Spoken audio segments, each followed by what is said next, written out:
Going back to Judge Marovitz for a moment, there was a point in that, after that motion was filed, where I think the judge talked about himself and a Supreme Court judge. Do you remember that exchange, which I thought was marvelously Chicago?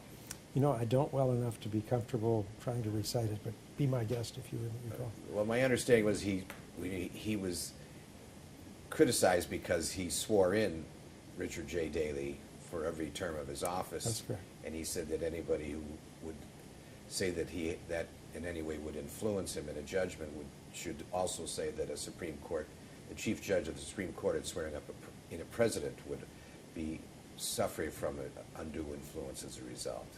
It's a little different. He was Richard J. Daley's roommate in Springfield when they were both in the legislature. They shared an apartment together and were close personally, and he was close to the family and close to the Daley boys. So, very different situation. And they were both members of the Hamburgs.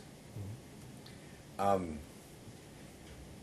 At the time when you were going through this process that continued in the courts, Long time. All the way until 1983, because we'll get to that. Yeah, the second phase was the hiring phase. The hiring phase. And that did go all the way, it went to 83 with the city, and beyond that with other defendants. And I think Nicholas Bua was the judge for those. He succeeded Judge Decker when Judge Decker retired. Right. And Bua was excellent. He granted summary judgment, which meant judgment for our side on the hiring issue, and that was essentially the other half of the case, and very important. And he was a Chicago Democrat, if I remember correctly. No, he was a Chicago but Republican. Oh, he was a Republican. And he had experienced the patronage system firsthand when he was a state court, circuit court judge, because he would have bailiffs and others who worked for him in his courtroom come and complain to him about all the problems generated for them by the requirements of being a patronage employee. So he knew firsthand from what they went through what it really meant in practical terms to be obligated to the party to go out and work politically or make contributions. Okay. Do you think that the patronage system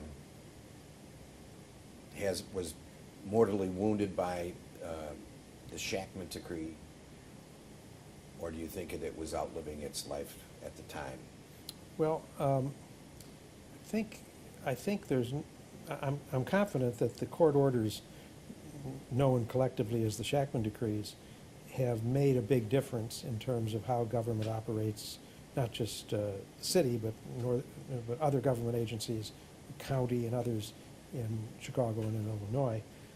But I don't think the decrees eliminated the underlying culture which supported and lived off the patronage system. I think that culture persists today. I think a large part of the reason why the case is still around and still active almost 40 years later, is precisely that culture and its tenacity and its the difficulty of changing that culture. So it's a culture that says if you want to get a government job, you need to know somebody. If you want a promotion in a government job, you need political connections. If you want to be the beneficiary of overtime or weekend assignments, which can be extraordinarily lucrative. For a truck driver, you could double or triple your hourly pay. You need to have political clout. And that kind of tradition has persisted right into the 21st century. Do you think that culture, as you characterize it, is unique to Chicago, or is it the way things are done in major cities in this country? I don't think it's unique to Chicago, but I also don't think it's typical of most major cities today. I think it might have been typical of Tammany Hall in the 19th century, or the political machine in Kansas City in the 1920s. Yep. And certainly there have been indications of a similar kind of political patronage operation in Kentucky in the last few years, where there have been open fights between the Attorney General and the Governor over patronage appointments. But for the most part, it's an anachronism and not typical of most government administration in most parts of the United States. And so you feel that this Chicago politics culture continues to exist, do you see it ending? Well, I think it's changing, and I think there are very positive steps towards ending it. There are a couple of components to answering your question, though. I see it as being reduced in power and in influence by two factors. One is that in order to operate an illegal patronage system, fraud was required. The patronage system ended officially in 1983 when the city of Chicago adopted a hiring program that called for fair interview process, open publication of jobs, and the like. But we know from subsequent events that in the 1990s and into the first 4 or 5 years of the 21st century, there was a wholesale scheme directed out of City Hall to falsify hiring procedures, to create bogus documents about interviews, and to engage in what amounted to mail fraud. That led to a U.S. attorney's prosecution. The mayor's chief of intergovernmental affairs and some of his colleagues went to federal prison, and there was a vast amount of data revealed that had not previously been revealed that established that there was a widespread patronage system with a so-called clout list with 5,000 names on it, with Mayor Richard M. Daley himself as a sponsor of some of the people on that list, and that plus a collection of guilty pleas that became evidence made it possible for the federal court in Chicago, in our case, the patronage case, the Shakman case, to begin a process of appointing monitors to go into the city, the county sheriff, and other public offices, conduct inspections and see what was actually going on in terms of hiring, and set up remedial programs under new court orders in which the city, the county, the sheriff agreed that they would create new hiring plans, create new personnel procedures, create independent monitoring procedures, invest independent inspector generals with real power. In other words, it opened the door to a very wide-ranging, federally court-supervised restructuring of the employment system in the city and the county that I think does hold the promise for changing the culture. But it's an uphill battle because employment in the city and the county is being run by a whole slew of middle managers selected and advanced under the patronage system. And it takes strong leadership and consistent oversight to persuade that group of people to play by the new rules. Well, now I know there's an inspector that monitors the hiring for the city of Chicago and appears to be fighting a continuing uphill battle. But do you see progress there? I do. In that particular incident? I see progress. That we have a federal court monitor, Noelle Brennan, yes, who reports to the federal judge who now has my case, Wayne Anderson. And she is diligent, hardworking, smart, and has a staff, and you can't pull anything off with her on the scene. Eventually, the city wants to be free of her supervision and federal court supervision, but it's not entitled under the agreement it struck after the Sorge indictment and conviction. It's not free to be released until it can persuade Judge Anderson or his successor that it's not only ended the existing patronage system, but it's put in place procedures and mechanisms to ensure that it won't come back.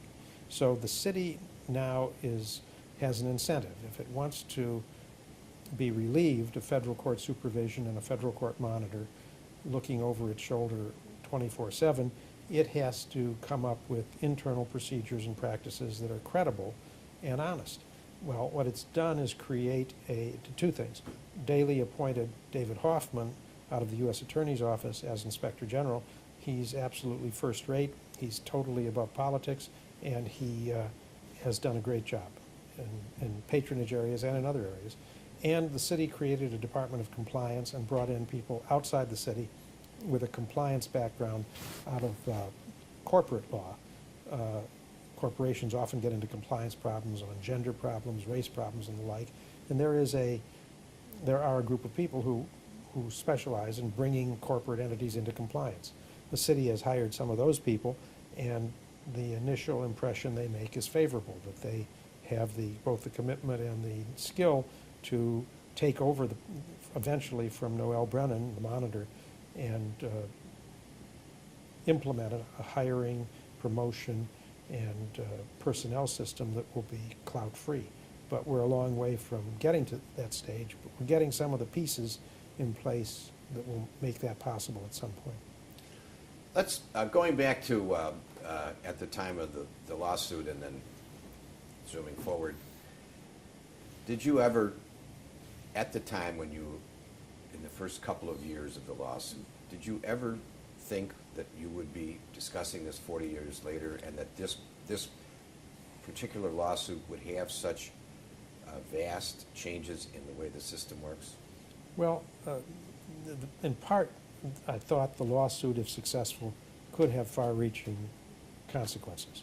Because when I ran for delegate to the Constitutional Convention, it was absolutely clear that the patronage system controlled who got elected. In all but a handful of wards, you had machine-dominated political organizations, and they elected whoever they wanted to elect. So I thought if it were successful, it would have a very significant impact on how day-to-day political activity took place in Cook County.